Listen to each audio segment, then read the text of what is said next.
Jingle. Je te fais le jingle du thé qui danse.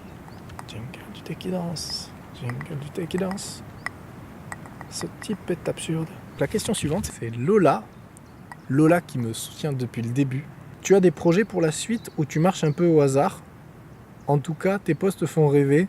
Bonne soirée ou bonne journée, c'est selon à toi. Point d'exclamation. Ah, t'es adorable. Des projets pour la suite ou marcher un peu au hasard? Mais c'est un peu les deux, en fait. J'ai des projets, Non, j'ai des projets que je fais, mais en fait un peu au hasard. Ouais. Je vadrouille comme ça, je sais que je suis à la recherche de belles images, etc. Mais j'ai pas vraiment d'itinéraire précis. Là, je longe la côte atlantique. Je me suis dit, ouais, je vais longer la côte et puis je vais voir ce que je vais trouver, quoi. Après, cet été, je vais traverser les Pyrénées. Je remonterai par les Alpes et je ferai je pense comme ça, un petit tour de France, quoi. Sans vélo. Ah, et après, j'ai une question de Gourgandine. Gourgandine, c'est une personne que tu ne connais pas, mais que j'affectionne particulièrement. Tu vois quoi comme planète morte, là? Ah oui, parce qu'avec Gourgandine, on regardait le ciel. D'ailleurs, ça me manque un peu de le regarder avec elle. Comme planète morte. Putain, mais t'en as des bonnes des questions, toi. On parle souvent des étoiles mortes, c'était la question de pas mal de gens, qui en fait sont très probablement vivantes. Les étoiles, ça dure des millions d'années.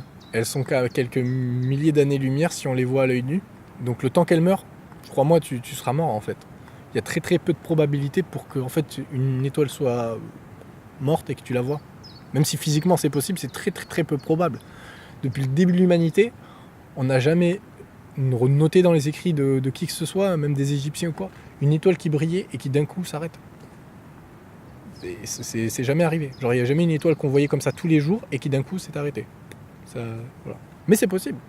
Alors pour les planètes mortes, une planète morte c'est quoi? C'est une planète où on n'a pas trouvé de la vie. Ben, du coup c'est toutes les planètes qu'on peut voir à l'œil nu. Alors pour ceux que ça intéresse, ben, cet été si je passe et que vous n'êtes pas loin et que vous voulez vous joindre à une soirée d'astronomie, ben, on peut observer Mercure, c'est un peu compliqué mais on peut. Vénus, ça c'est pas compliqué du tout, ça brille très fort. Mars, Jupiter et puis Saturne. J'ai pas un instrument assez puissant pour voir au-delà, pour voir Uranus et Neptune, mais voilà. Si jamais ça vous intéresse, on pourra regarder ça comme planète morte, entre guillemets. J'avais un petit en atelier astronomie qui disait « Elles sont pas mortes ces planètes.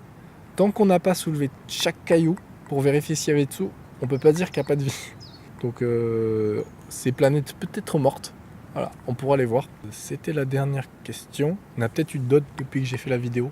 Désolé si j'y réponds pas dans celui-là, j'y répondrai dans le prochain. Sinon, à plus sur Tumblr. Merci de me régaler avec ce que vous écrivez, avec vos commentaires aussi sur le blog. Et puis avec certaines personnes qui posent des images et des textes juste à tomber. J'adore. Tumblr, c'est fou pour ça. Et même vagabond, même au fin fond de la France ou au fin fond du monde, je resterai dessus. Salut, à la prochaine.